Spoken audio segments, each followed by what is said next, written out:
Hello everyone, in Minute Plus Meditation here. It is Thursday, September the 4th, and it's the feast day in Canada of Dana Belanger. She's blessed.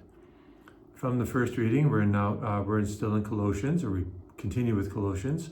Since the day we heard of your life in Christ, we have not ceased praying for you and asking that you may be filled with the knowledge of God's will in all spiritual wisdom and understanding, so that you may lead lives worthy of the Lord, fully pleasing to Him, as you bear fruit in every good work. See how Paul continually intercedes for his people, his spiritual children. Do you pray for your spiritual charges? If you're a parent, do you pray constantly for your children? And that prayer leading to action? Because it's Paul, remember, he catechized these people, or he evangelized them, catechized them, and then he continually prayed for them. So he founded his ministry on prayer. Yes, he did all the human work, like the evangelization, the teaching, and so on. But then he also backed it up, continued paying it forward through prayer, intercession, and so on. And that's a model for all priests and parents, people, you got friends at work, and so on.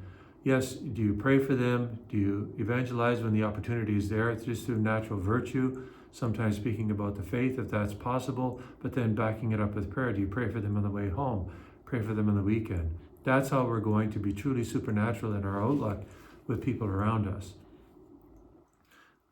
Gospel, Luke chapter 5.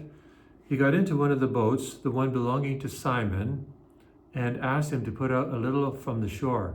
Then Jesus sat down and taught the crowds from the boat. Sometimes we need to get away, back away from the crowds. That we could draw many lessons from this. Sometimes that, it can be a metaphor or a model of prayer. We need to back away and pray so that we can be more effective in our apostolate with other people. In this case, Jesus is setting Peter up, right? So when he finished speaking to Simon, Peter, because he didn't ask permission to get into Peter's boat, put out into the deep and let down your nets for a catch, duc in altum, and we know what happens. Peter's life is changed. He listens to Jesus, that's the key.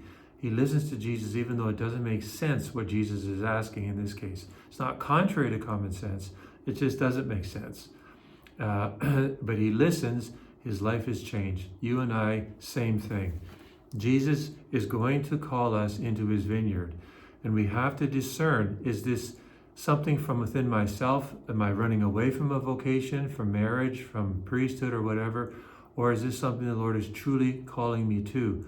If Jesus is calling eventually, and you really want to know it's him, he will reveal himself to you. God bless you.